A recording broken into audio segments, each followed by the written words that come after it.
it is important that this information is disseminated as much as possible to as many people as possible. It's like there's a term that says uh, a sword in a coward's hand is useless, and it's the same thing with the internet. If you have the internet and you're just using it for if you're just using it for entertainment purposes and you have the latest iPhone or the latest cell phone and this Mac computer and this Windows computer, and you're just using it for entertainment and just distraction, as I call it, you're doing yourself, your family, and the community a disservice. Welcome back. Welcome back. This is the People's Voice.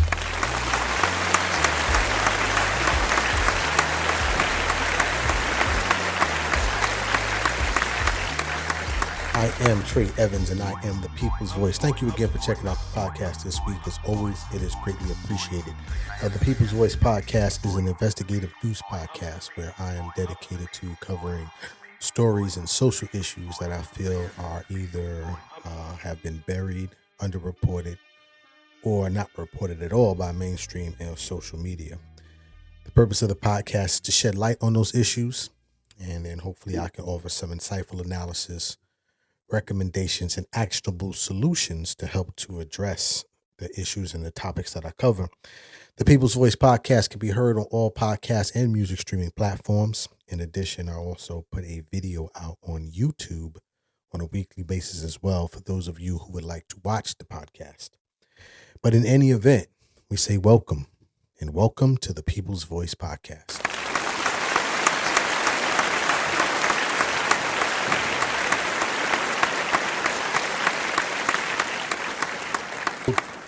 So today,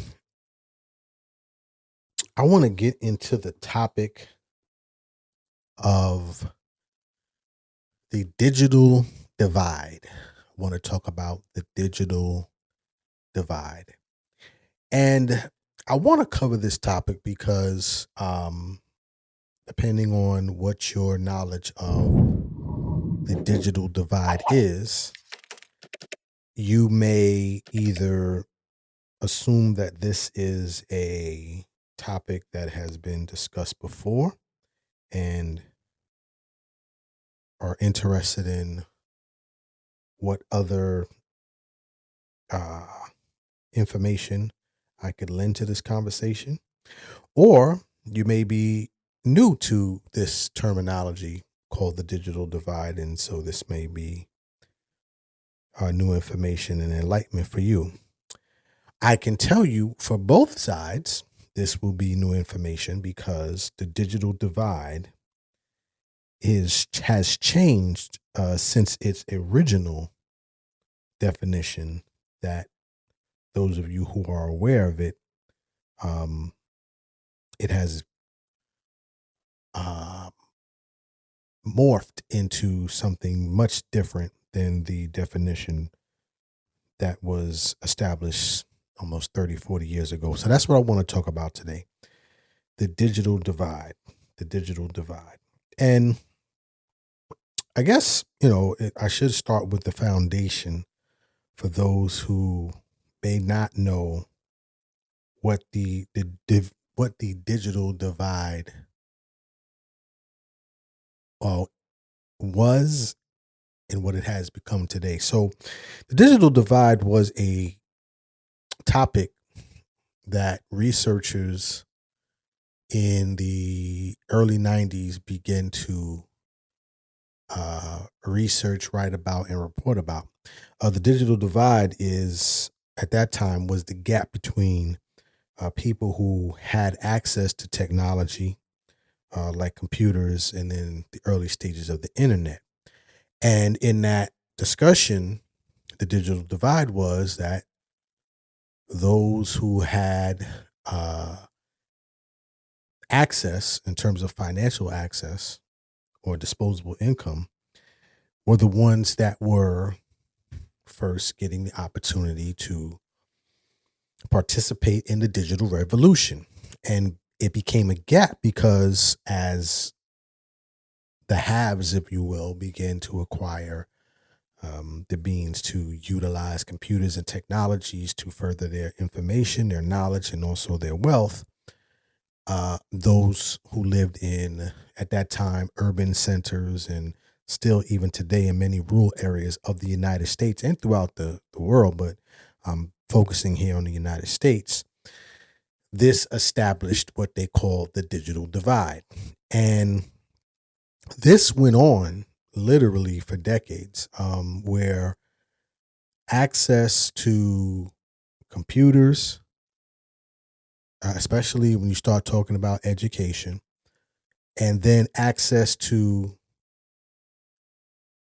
internet, and not just internet, but high speed internet. And I don't want to, send too many of you youngsters into a whole world that you may not be aware of, but those of us of a certain age remember when internet used to be what they call dial-up service, where you had to utilize a phone, a hardline phone, to get to the internet. Anyway, I'm giving all of this information because today I want to talk about what the digital divide is today, because now that term has metamorphosed into something different. And I came across this because there was recently a paper and some research that was done that I saw posted on the Internet Society, on their blog called the Pulse. And it was a study that was conducted by Harvard Business School. One of the lead researchers on this was Shane Greenstein. And in this, he titled it The New Digital Divide. And the study looks at the digital divide and where it's at today. And in this study,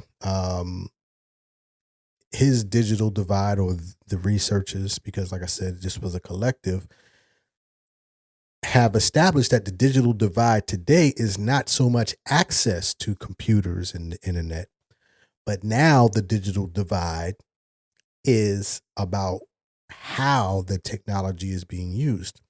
Reading here from the paper, or at least from the article, it says the digital divide is typically understood as the gap between those with access to the internet infrastructure and those without, as I just said earlier. But in this recent research, it reveals that the story goes deeper, highlighting stark differences in how digital technologies are used. In this new digital divide, and I'm still reading from this article, it says the new digital divide has significant consequences for social equality as it exacerbates existing disparities and creates new ones. It alters economic opportunities, as those with limited digital skills may be left behind in the job market. And I'm going to stop right there, because that is very, very important information. And I'll tell you why. All I'm doing is presenting the facts. Because today, everyone has access. Let me take that back. Today, most people have access to the internet, whether it's in your home, it's at your job, local coffee shop, and as we all know, on our smartphones. But the internet and access to technology, and I guess this comes as personal opinion, is useless, in my opinion, if it's not being utilized for enlightenment and for advancement, not only intellectually, but financially as well. And many of us know that the internet is being utilized in many different ways, and very much so for entertainment purposes, which is just a distraction from, what the original intent of the internet was designed for. So in this article, here on the Pulse, on the Internet Society's blog, The Pulse, Shane Greenstein and other researchers that he worked with make the argument that the internet is creating even a greater gap because there are so many users who are, or citizens, especially here in the United States, who are utilizing the internet and not taking full advantage of its capabilities. In this paper, he goes on to say that how they arrived at this is that they were able to get information from window devices in homes. So we've talked about this before because I've talked about privacy, and when you consent to those agreements, when you download those apps and you do those updates on your computers, is that little information in there that says, we're going to do the update, but you are granting us access to your information. So what they did was they utilized what they said telemetry data from 40 million window devices in homes. This information was collected during software updates. It says this data extends far beyond traditional metrics because typically a lot of the studies that are done looks at internet connectivity and computer ownership to see, what that looks like. But this particular study that they did and this information that they extracted, they were looking at activities such as browsing the internet, using social media, creating documents, and coding software. It goes on to say what emerged from their analysis is that a substantial divide exists between urban and rural communities, not just in infrastructure, but also in their measures of usage and proxies for digital literacy, which basically means how effectively and creatively individuals utilize technology.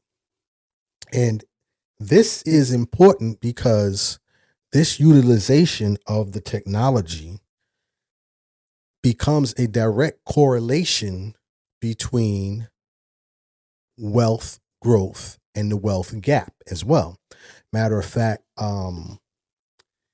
the FCC commissioner talked a little bit about what the digital divide does in terms of wealth and education. So let me play this where she talked about the importance of it. This was a couple of months ago during the Digital Inclusion Week. And this is FCC Commissioner Gomez, where she talked about FCC Commissioner Anna Gomez, where she talked about this. Let me play what she said in terms of the importance of the digital divide and closing that gap, and then I'll get back to the rest of this study that was conducted about the new digital divide. Background or geography. The digital divide stifles economic opportunity and perpetuates a cycle of inequality, leaving some communities further and further behind, and that is unacceptable. Today, Americans rely on technology for work, education, healthcare, community, civic engagement, entertainment, and more. That's why when we invest in connectivity, what we really do is invest in opportunity, in the next generation's ability to learn, in rural communities' access to healthcare, and in working families' ability to thrive in an increasingly digital world. And again, this is the FCC commissioner talking about this. Now, in her discussion, she was talking about the digital divide from a standpoint of access. But what was important about what she said is that it is crucial to the sustenance and growth of populations in urban centers and also in rural areas. Just a couple of more highlights from that paper, and I'll actually link the actual paper from this study that was done by Shane Greenstein of Harvard Business. But some other highlights from that article, they also talked about the emergence and the correlation between the digital usage, or how technology is used, and how that correlates with higher income and education levels. Because in that discussion, they also showed that those who are in those categories in terms of higher education and higher income bracket typically utilize the internet and access to technology to further those goals and achievements. Reading a little bit more through the paper, it says that they utilize what they call two indexes. One was called the Media and Information Composite Index, and the second one was the Content Creation Computation Composite Index. And what they did with these two indexes is that when they extracted this information from these 40 million devices, and these 40 million devices came, or at least covered, 28,000 different zip codes in the United States. Once they were able to extract this information, they were able to develop these two indexes to show what type of usage was occurring in each of those. So the Media and Information Composite Index showed general computing and media usage, which included activities such as browsing, word processing, and emailing. The Content Creation and Computation Composite Index showed individuals that specialize in activities such as software development and graphic design. It goes on to go even deeper, looking at major metropolitan areas. It says that even within major metropolitan areas such as Chicago, a substantial variation persists across different zip codes, emphasizing that the digital divide is far more severe than infrastructure differences might suggest.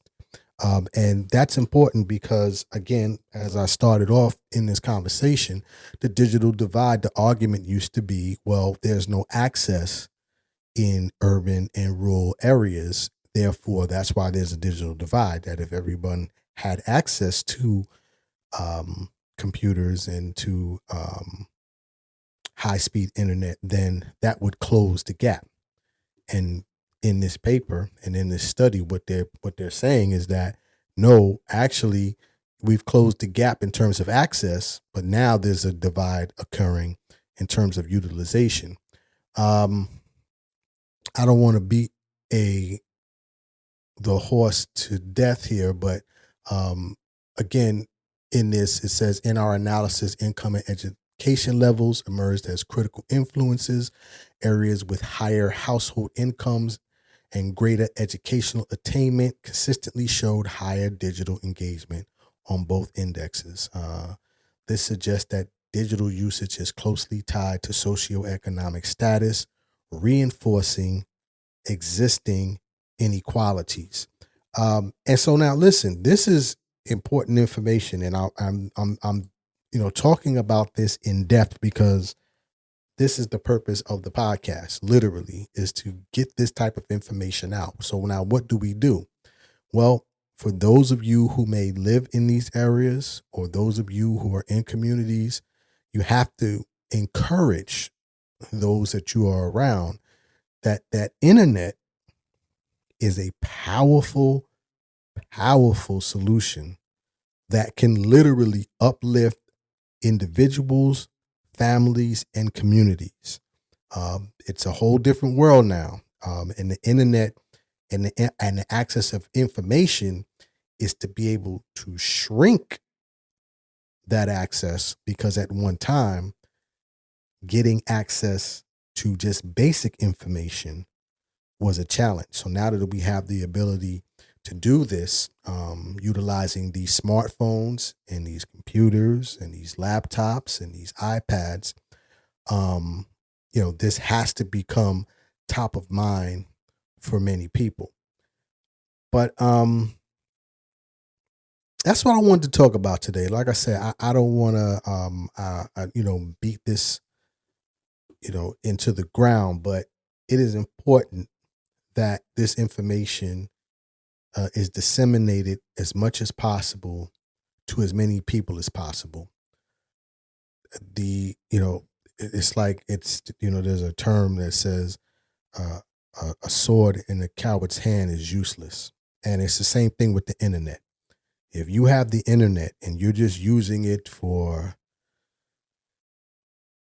entertainment purposes, and you have, the latest iPhone or the latest cell phone and this Mac computer and this Windows computer, and you're just using it for entertainment and just distraction, as I call it, you're doing yourself, your family, and a community a disservice. So hopefully this information hits someone, and we can do much better in those areas that are currently experiencing this new digital divide. But that's my time for today. That's what I want to talk about. If you want to leave a comment, you can reach me at the People's Voice Podcast on Instagram. You can also reach me at I am Trey Evans on YouTube. And you can leave a comment. And as I always say, all comments are welcomed. But that's my time for today. As always, dreams are not just for sleeping. Please wake up and live your dreams. My name is Trey Evans, the People's Voice. Tell somebody about the dream. Salute.